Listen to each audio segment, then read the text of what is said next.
જો તમારે એક ગ્લાસમાં સિક્કો છે ને એ સિક્કો ઊંચે ઉછાળવાનો, પછી બીજી ગ્લાસમાં કેચ કરવાનો.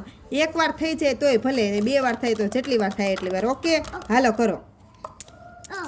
ન થયો? હાલ જેનું તું કરતો.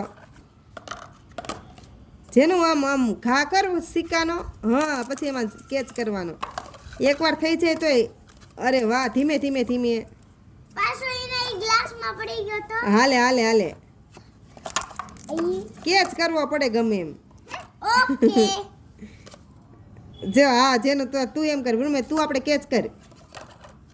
થયો? જેવીના ચીટિંગ કરે છે. ભાઈ ક્યાં જીતી? ખાલી રમવાનું એમ કીધું, એનથી એમ નહીં થાય, એટલે તારથી થાય તો તારથી કરી એમ. ઓ જોડે ક્રેક વળી ગયું. હા ભાઈ, આવી રીતે અમારા બંનેથી થતું નથી. પ્રેક્ટિસ કરશે જો થશે તો. હાલો, ગેમ ફિનિશ. મને એકવાર કરવા દે તો. હાલો, એક જ વાર છેલ્લી હો. નો થયો, હાલો ફિનિશ ફિનિશ.